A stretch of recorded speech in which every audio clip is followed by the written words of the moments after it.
Hello everybody, I'm Ricardo Jackson, come to you from PRT. Today we're going to talk about trying to keep your inventory down in your service truck and having a motor starter swap out. The Allen-Bradley one would be the one motor starter that you could keep on your truck, and you would be able to swap out this other Allen-Bradley motor starter or any other motor starter. Alright, so the service call today is diagnosed a bad motor starter. I don't have this exact motor starter on my truck. All I have are these IEC starters on my truck, but I can fit this IEC starter in place of this. First thing I want to do is make sure that there's no power and the disconnect is off on the three-phase power here. After you make sure that the power is off and there's no power to the starter, take your flathead screwdriver and then just remove the electric from the top of the motor starter. Put those wires out of the way, that way they're not in the way of anything. This motor starter is a size 2 Allen-Bradley, which is rated all the way up for a 10 horsepower motor. Now the top of the motor starter here is kind of your contactor. It does split off down here. You've got some bolts back here. You can take that apart and this whole overload area comes off. The overloads on this one are the set overloads. So you have to change out each one of these when you go from higher to lower voltage. These little terminals here, your motor starter auxiliary contacts. This specific wiring setup with the circuit board here requires 3 normally open motor starter contacts on the schematic.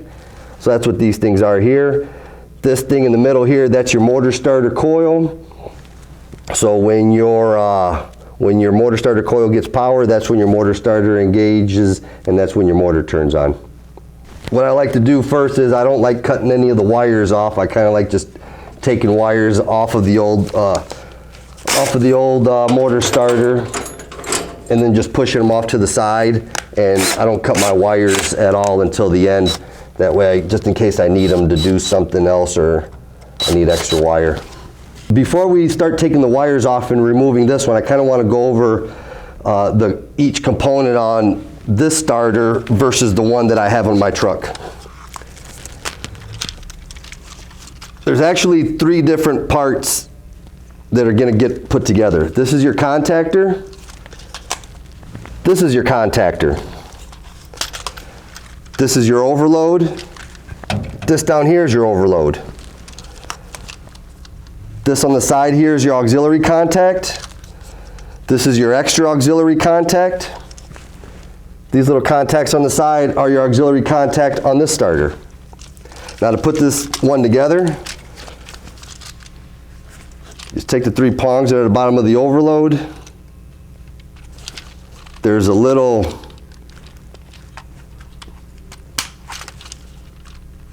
teeth back here that are pop out and they go into this little groove in the back.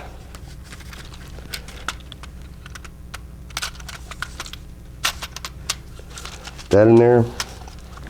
Take your drill.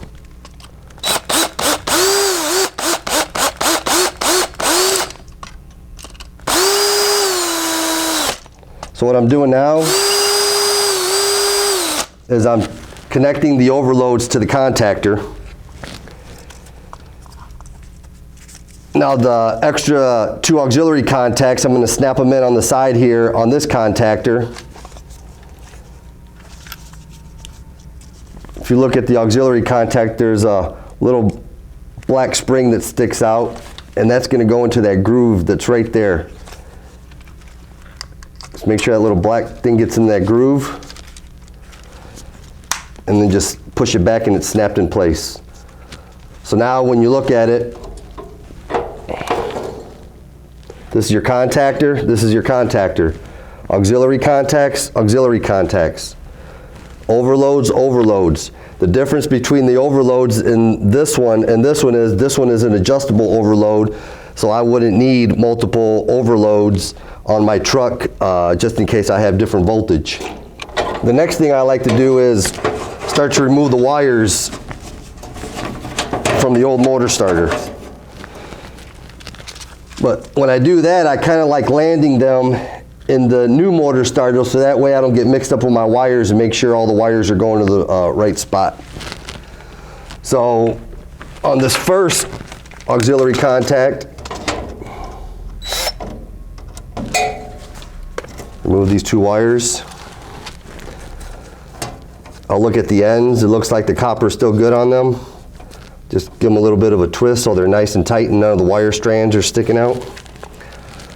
I'll identify the normally open contact on this new contactor. And I'll put the wires in.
So now I got all the wires taken out of these auxiliary contacts and placed into the new starter's auxiliary contacts.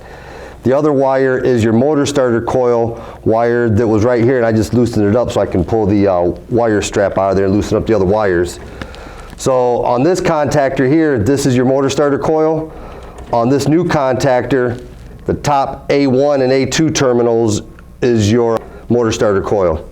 So this wire that I just pulled out of the motor starter coil, I'll just place it in A1.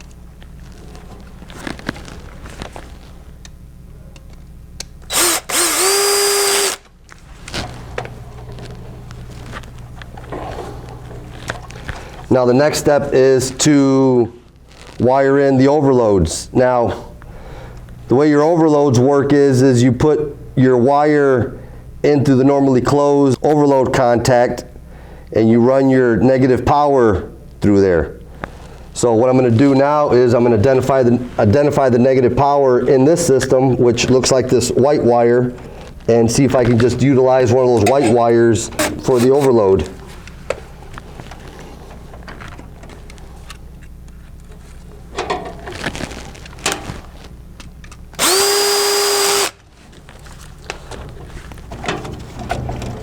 Now once I got all the wires removed from the old starter onto the new starter, I'll loosen up the bolts that are mounted to the panel holding the starter in place.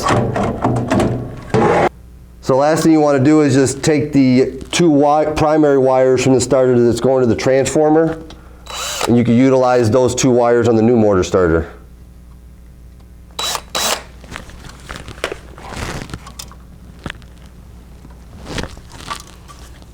And that's taking out your old starter. All right, so we got the old contactor off, we got the new contactor on. Now, I added the neutral wire coming out of the overloads. So the way that the overloads work is there's a normally closed contact down here, and your negative power goes through that normally closed contact up to your motor starter coil. So when your overloads overheat and get hot, they open up that normally closed, and if your motor starter coil does not get a neutral, you will not get your motor started to engage. Now this contactor here has different mounting patterns from the original one. Little holes on the top right here, top right hand corner, and then on the bottom right hand corner to mount it right to the panel. I like using DIN rail. It's a little bit easier where I can just snap it on the back and then just mount it my best area, just like that. So what I'll do is, I already got my tech screws here ready. 1/4 inch self-tapping screws.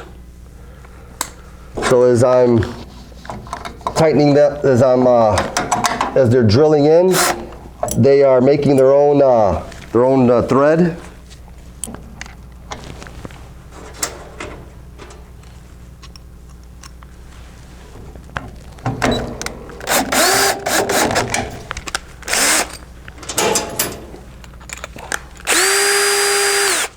Now some of the last few wires that I want to put back on the starter is your primary wires that are going to your transformer. If you look at the top of this motor starter, you see 6 terminals that you can utilize. So what I like doing is I take these transformer wires, I'll put it in the back far terminal.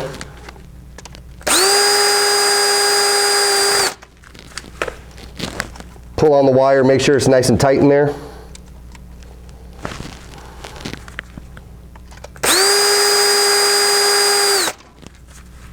You just got to pretty much put the 2 transformer wires on your L1 and your L2 terminal. After you're done with that, everything on your contactor is wired in. The last things you have to wire in is your primary power up to the top of your starter, and then your wires in the bottom of your overload going to your motor. After everything's wired in, you can just take your contactor, snap it into the DIN rail.